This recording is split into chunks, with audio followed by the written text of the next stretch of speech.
আসসালামু আলাইকুম। আজকে কইবাজি করব। আমার চ্যানেলে নতুন হয়ে থাকলে অবশ্যই চ্যানেলটি সাবস্ক্রাইব করে একটি লাইক দিয়ে কমেন্টে আপনার মতামত জানিয়ে যাবেন।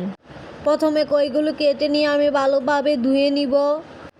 ভিডিও শর্ট করার জন্য আমি সব কিছু কেটে আগে ধুয়ে রেখে দিয়েছি। এখানে রয়েছে কই, পেঁয়াজ কুচি, রসুন কুচি, কাঁচামরিচ কুচি। রান্নার শুরুতে আমি তেল দিয়ে নিব। তেলটি ভালোভাবে গরম হয়ে গেলে এখানে দিয়ে দিব আগে থেকে কেটে রাখা পেঁয়াজ এবং রসুন কুচিগুলো। এগুলো হালকা আছে বাদামি কালার করে ভেজে নিতে হবে। ভাজা হয়ে গেলে কইগুলো দিয়ে নিব। কইগুলো দিয়ে ভালোভাবে মিশিয়ে নিতে হবে।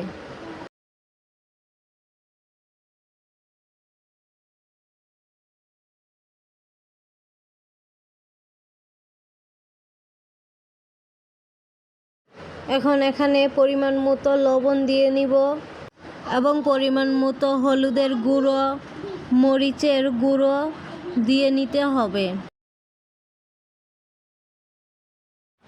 সামান্য পরিমাণে ধনে গুঁড়ো, সামান্য পরিমাণে জিরে গুঁড়ো দিতে হবে। এগুলো বেশি দিলে খেতে ভালো লাগবে না। এখন আমি সবগুলো একসাথে ভালো করে মিশিয়ে নিব। মিশানো হয়ে গেলে চুলার আঁচ কমিয়ে দিয়ে 10 মিনিটের জন্য রেখে দিব।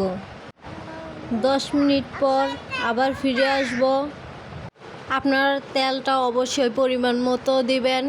আমার এখানে তেলটা বেশি পড়ে গিয়েছিল, আমি পরে তেলটি উঠিয়ে নিয়েছি। তারপর কাঁচামরিচ দিয়ে দিবেন। আবার 5 মিনিটের জন্য ঢেকে রেখে দিলাম।